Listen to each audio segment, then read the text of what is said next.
We talked so far, the first half hour was roughly on land, current state of land values, what has happened, how do we value them. Second part today was with Allan talking the basics on crop shares, how do we own land. The one slide I want to point out, when it comes to crop shares, we're starting to get questions already for 2023 because people are starting to talk about 2023 lease arrangements. That's fine and that's great. On the topic of shares, people always love to call Allan and I and say, who pays for what? Because we tell them something, you want to know who calls next? The other person, right? When it comes to this list, Allan had this list right here. This is a really good summary of the major priorities that we have on cropland, whether irrigated or dry land in this state. And does everyone, the old TV show Law and Order where they have Lady Justice, blind justice, right? I put the landlord on the one side and the tenant on the other side, and what I'm trying to make out on that slide is we have to balance some of these different expenses. And Allan mentioned things like cultivation versus herbicide expenses. At the end of the day, before the landlord pays the taxes or the tenant accounts for their time, how do things balance out? It's a balancing act, okay? If you can kind of get that in your mind, that's why we put the scales. That's why we put the scales on that slide, right? Now, there's all kinds of expenses, and we've been working through some of these different things with higher, disruptions to supply chains, chemical expenses shot up, fertilizer did as well. We're trying to figure these things out. So that's why you got to work with whoever, if you're a landlord or tenant, can you work with that other party, okay? All right, so what we'll do on the cash rental rates, we're going to start at the regional level. We'll eventually work down to the county. And then I believe after lunch, we'll actually work down to the farm. How do I set a cash rental rate on my property? That's a question we'll be addressing, okay? So first thing, recall that with the Nebraska Farm Real Estate Survey, the survey is updated for the preliminary estimates between the second and third week of March 2023. With that update, we summarize stuff at the regional level. You'll see the East District there is at 7%. It was about 7% higher. What are we seeing? Well, in the eastern third of the state, the eastern third is fairly homogeneous. If you go into the western two-thirds, that's when things start popping around a little bit. But in the eastern third, we're seeing cash rental rates for dry land, cropland in 2022 were steady to higher. Now, I know everyone here wants to know what's going to happen with 2023, and if you can tell me corn prices and fertilizer expenses, I'll tell you what to pay or what to charge for rent. I don't know. Allan doesn't know. It seems to me prices for the major things, major inputs, are probably going to be steady, maybe even a little higher. I anticipate, unless something really changes, we'll probably see fairly stable crop prices, maybe. Really, the big question is energy, right? The question I'll pose to you is when we start looking at the averages and the ranges on the cash rental rates, how does your property stack up against the average or the regional range?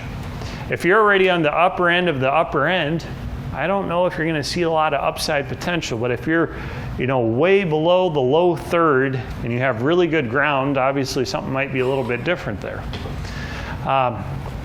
From the prior slide for the East District, we had an average of 235, and we also have what is called HAL. HAL stands for the average of the high grade or the high third average, the overall average for all the responses. We asked, what do you estimate the overall average is for the region? And then what do you estimate the low third or the low grade average is for your range? In the East District, we see the average goes from 275 down to 185, overall average of about 235. Now, the Eastern District in Nebraska, we got some of the Platte Valley in there, you got some sandier stuff, you got some better stuff. That's nice, but what about my county? Remember, this will be updated the second to third week of March 2023 again. Now, another source of information comes from the USDA. The USDA has a division called NASS. You see that down on the bottom center there.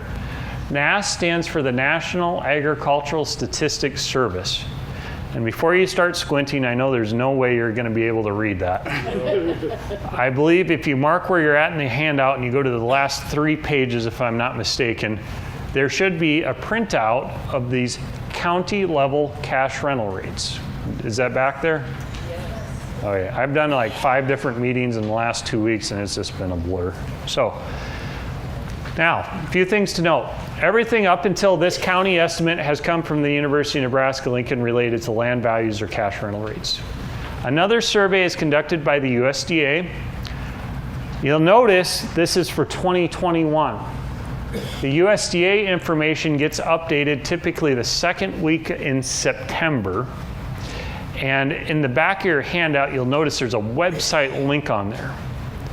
If you call me up and want this map, if you ask me to email it, I'll email it to you, but I don't print it out because it's not our stuff. You know, go to your local public library if you want to print out the 2022 or something. Or the extension office, maybe they can run it out for you. The 2022 update will be a summary of dry land, irrigated, and pasture land on a per acre basis. The reason I put this information in there, and I know you can't read this unless you go to the back end of your handout, and I can't read it very well up here either. You can see how cash rental rates, depending on what region, what crop reporting district you're in, you can see how the cash rental rates, you know, the upper third might be some of these counties that kind of are along Iowa, right? Maybe the ground's a little bit better, more rain, whatever. Maybe that lower third tends to be in some of these counties in the western part of the region. Does everyone kind of see that? I say this is our cookie cutter slide. Remember, the 2022 update is going to come the second week of September. 2023, if it gets published and updated, they don't always update it every year, would come another year from now almost. When does this get updated again? Second, third week of March, right? So you got to kind of work through the numbers a little bit, and I know there's a lot of things bouncing around here. This is public information. It comes at no cost to you to go out. You don't have to pay anything to go get it, okay? So you can find it anywhere, and it can give you some ideas on how cash rental rates vary around a little bit. Is that helpful to people? I hope so. Okay. If your county's in white, if you have any ground in Merritt County is predominantly irrigated. What dryland, cropland is there?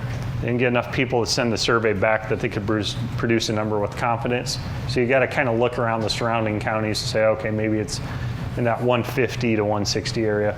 Other counties like out in the Sandhills, if they do have cropland, it's very limited dryland cropland. It's more likely irrigated. Maybe it's just an irrigated circle or two for silage or something like that occasionally. What influences cash rental rates? On dryland cropland, I failed to ask the question when I went through the slides. I'll tell everyone, because usually if we're not being recorded, I would ask people, but if you're watching the recording, you can't hear. People in other meetings have discussed things like, okay, the quality of the land. Do you have sandy ground? Do you have really rich ground? Do you have a loam? What do you have? What's the configuration of the field? Do you have a nice square field, or maybe a nice rectangular 80? Or do you have an 80 that is cut up with a ditch that cuts through the center of it, plus you got a bunch of trees growing along it, and other issues, right? If you got this big 24-row planter, do they want to have a nice square field, or do they want to have to lift the planter up when you go over whatever? So that influences it.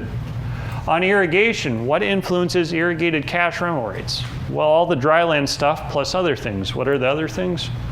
The other things incorporate things like quality of the water. Okay, do you have some really good water in terms of the stability of it? Do you have water that, it can start pumping air when it gets dry? Quality of the irrigation system. Some of the newer systems you can turn on and off from a cell phone or a computer. Other ones you still got to go out there and throw the power on or throw it off. Those things all influence the rates. So in the East District here, it was around 330. Just by a show of hand, who has irrigated cropland? Okay, roughly a third of the group. Who has grazing land? Who likes to eat beef? You're gonna have to leave for lunch because I'm probably what we're having. Okay, so a handful on both of them. On the irrigated rates, once again, some of those ranges that we talked about on the dry land are also influencing the irrigated rates. Okay? Who is responsible for upkeep on irrigation equipment? Landlord or the tenant? That's right, the other party, correct? Who's responsible for maintaining fences on grazing land? Landlord or the tenant? It's the other party, from what I've been told.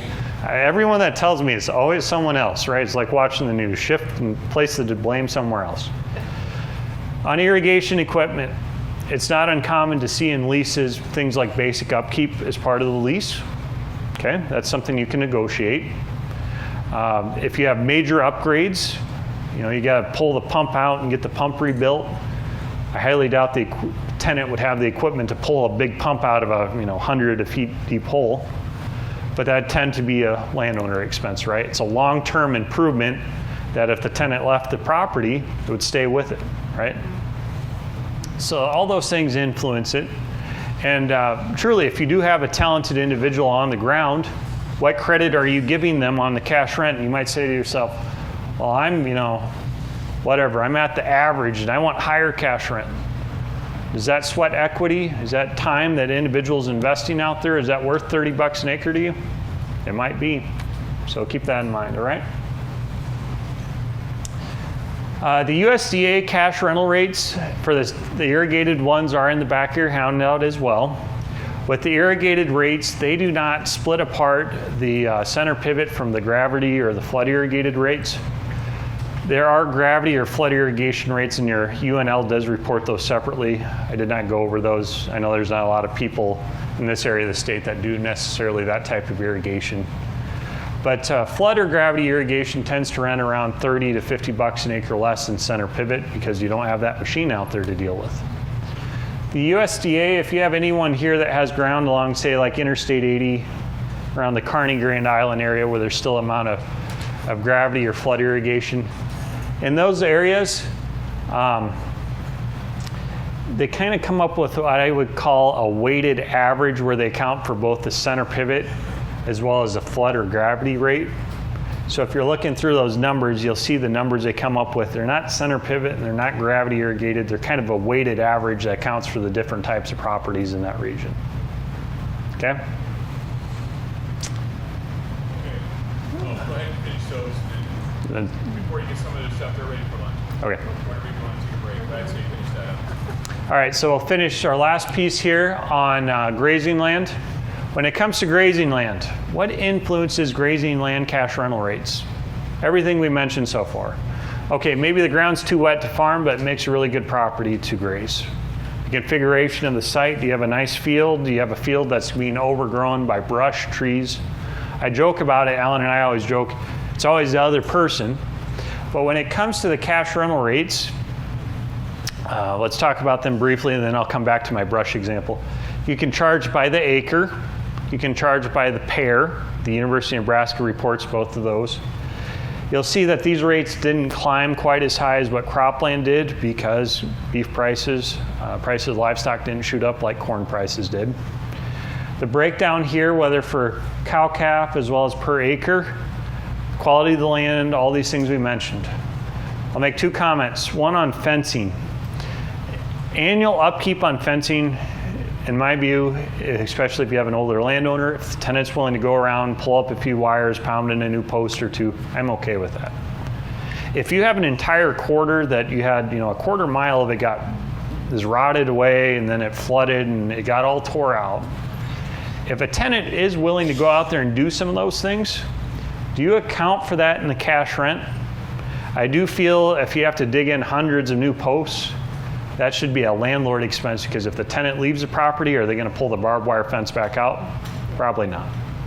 So that's the first thing. The other thing, especially on grazing land, if you know you have issues, cedar trees, brush, thistles, the unwanted things that you don't want out there that prevent grazing. And I'm not talking, and it's good to have some trees out there, especially if they're not cedar trees where they're a noxious weed almost, but trees for livestock to stand under for shade, right? If you have what appears to almost be a forest on your 80-acre pasture, can you subdivide that pasture, 1, 2, 3, 4, and the first fourth of that, you're the first part of that pasture that's in the worst shape. Can you come up with a cash rental rate where you're going to discount the cash rent to account for the fact that the tenant, maybe they have the equipment or a shredder or something to go out there and deal with it? And you work with them actively about that, so by year 4, the property's cleaned up better, and then you work with them on maintaining it, okay? Best way to incentivize someone is through money, for better or for worse, right? So especially this year when things are dry and finances are tight on the grazing land side, it's a good way to work through those. The USDA, you'll note there's certain counties here that are in white. If they're in white, those are areas that obviously we don't have a lot of grazing land in heavy row crop areas or in the metros. The University of Nebraska, I want to reiterate this point. We can either charge, according to the university's information, by the acre or by the pair. If you're talking about by the pair, 1 cow, 1 calf for 1 month during the summer grazing season. Notice it's a monthly grazing rate. All those things I talked about on the per acre basis is fine for per pair. Once again, what's a tenant willing to do? Truly, what is the property like? And then the other thing is that with these ranges on cash rents that we see right here, I don't care if you're charging by the acre or by the pair. At the end of the day, what is someone writing that check out for, or what are you willing to accept?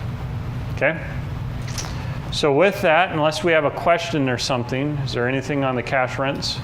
Yes, sir. What's the normal, like, per acre, 3 months, 3 months, or 5 acres? All right, I'm going to repeat your question. If I didn't say it correctly, let me know. So the question was, on the per acre basis, what's the normal grazing period? Is that kind of what you're asking? It seems to me in the eastern part, and Allan can comment when he gets started again in his after lunch here. It seems to me that 5 month is fairly common in the eastern part of the state.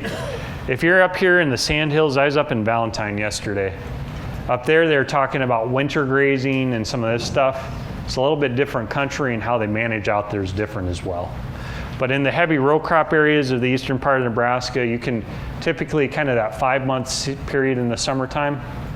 I know some people, it seemed like we kind of had a slow spring this past year, so maybe they waited until June 1 with letting them out instead of May 1 or May 15th. But it tends to be kind of that 5 month period. Sometimes it's a little bit different if you do rotational stuff or different configurations.